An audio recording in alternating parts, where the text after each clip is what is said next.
Hey guys, this is going to be a really quick reading. I'm about to fly, but I just wanted to check quickly. I can always do a part two on Dancing with the Devil, Robert Shin. Okay, I want to know, is he going to get his comeuppance? Apparently, it's going to court in 2025. First of all, let's just do a quick check-in with Miranda. Okay, so now she is called Miranda Derrick, because I saw the documentary. It's a cult. It's a cult. You know, she's so brainwashed. It's terrifying. So Miranda, how are you feeling about Robert Shin? Because this could be if she ends up leaving or not. So let's just see. Miranda's energy. Oh, just to let you know, it's almost like an energy of she does question it. But at the same time, this sounds really weird, guys. It's almost like she doesn't want to hear, I told you so.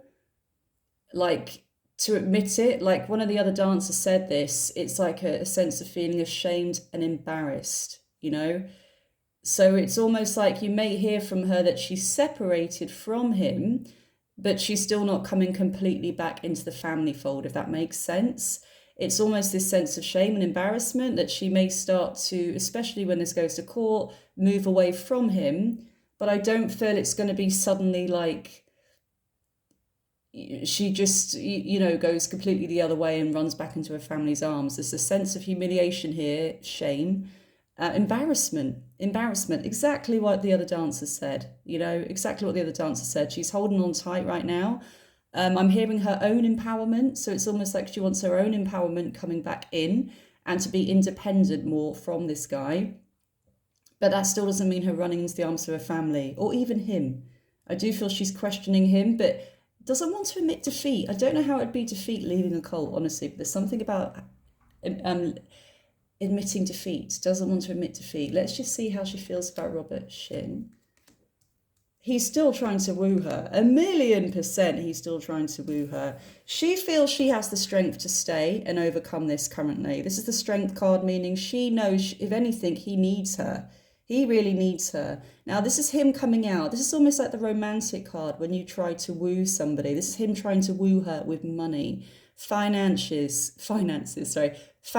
gain here. The Six of Pentacles wooing her. But we still have this strength card from her that she has got an internal power that's almost like she feels she can overcome anything he throws at her. And actually, when it comes to a power struggle here, I feel she actually feels more powerful than him right now in the way he needs her.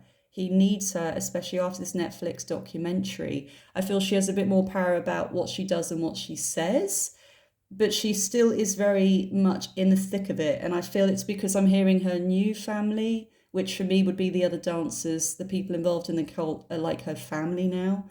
So it's more, she would rely on them rather than Robert Shin, if that makes sense to you guys. That's what's coming through. Going ahead in the future. Now, I am happy about this. I'm getting goosebumps, actually. I am happy about these cards. The Wheel of Fortune means many months going forward, means a brand new chapter in her life, a new start, the chance to start again. Now, we also have the Star, which means a wish come true. And even better, we have the Justice card, which is usually a legal card, especially in this case, meaning justice. I'm hearing for the victims. I hope that is right. I hope they get some justice for what's been going on. Now, we also get the Five of Cups, which for me is actually a good card because it means her looking back at the past and what's happened with a lot of grief and sadness and struggling to move on. Now, I say this is good from my perspective because it means that maybe she does actually leave and escape and get out, and she's looking back at everything she lost by joining them, if that makes sense. I am actually seeing a pack of cards, as in the Dancer, a pack of cards falling. So I do feel there's going to be more that leave one by one. And then she will really question. It's more like she would more likely leave if the other dancers left than anyone else. It's not so much, I don't feel Shin is in power like that anymore. It's more her family are in the thick of it, I hear, is in the dancers are her family, okay? And if they started to drop off like flies, I hear, then she would start to question it. But currently, it's almost like I'm hearing flavour of the week and they need her. They need her more than ever after this Netflix documentary. I feel she has more power in the group than what she had before because of that. Like a hierarchy, she's very high up. Okay. Yes, good card, guys. This is what I really wanted to see. Six of Swords energy, moving away, walking away, leaving, movement away. Travel overseas, this card is. It's a travel card, but ultimately it means moving away. This usually comes up in a love reading if somebody's not really committed, they're turning their back on you, they are moving away. She's moving away. So I do really hope that she is going to leave. I do hope, but I still feel she's going to defend her choices here. The Seven of Wands is still being defensive even if she does leave. I don't feel you're going to get a full out apology, or I still feel in some weird way she's still going to be, this could be her partner coming through as well that she's married to. There's some element there, they're still going to defend themselves, and then I do feel, I actually hear go into hiding.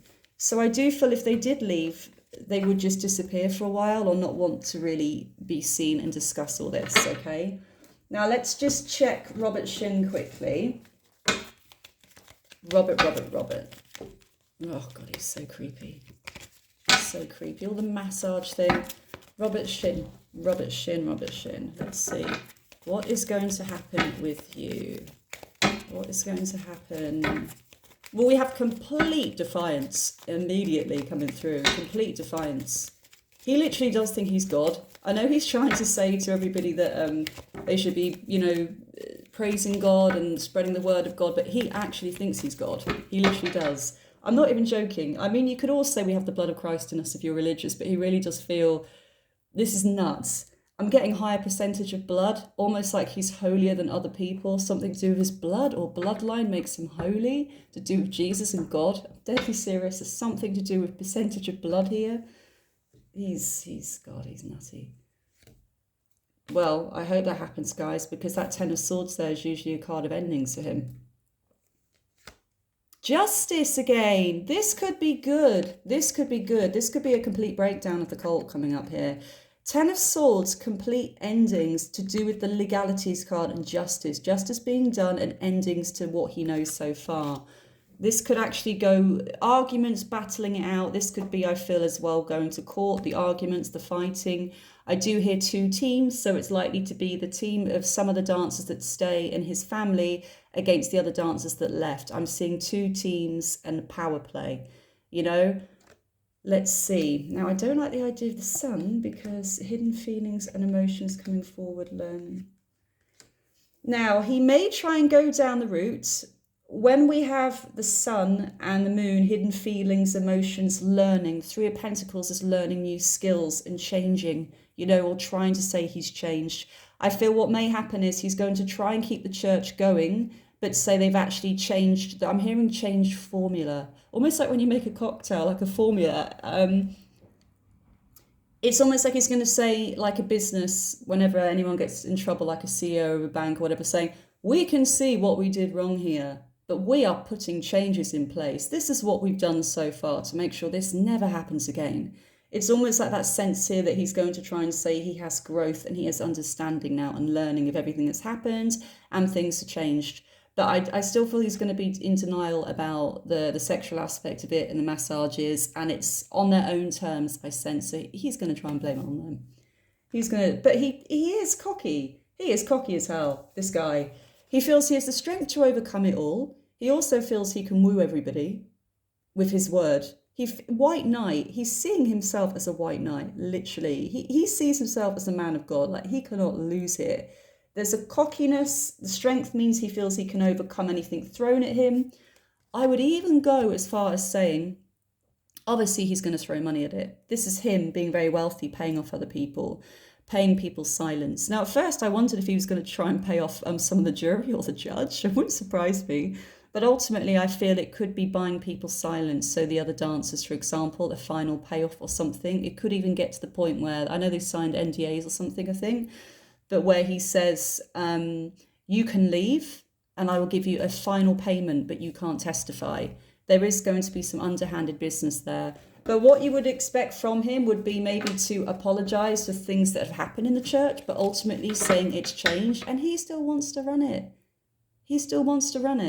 And there's something weird about his blood, his lineage, that he's trying to say he's God or related to God, or the Jesus lineage. There's something weird there that he truly believes. It's like he doesn't believe on praying to God. It's almost like I said, he believes he is a God.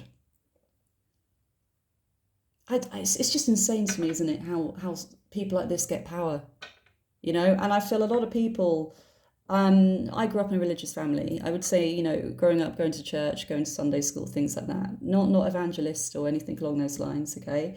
But there are some, like in every religion, there's always a balance. There's the middle line and there's the extreme sides, the extreme sects. And for me, this is one of those extreme sects, you know? And, you know, asking them to give them money. And it's just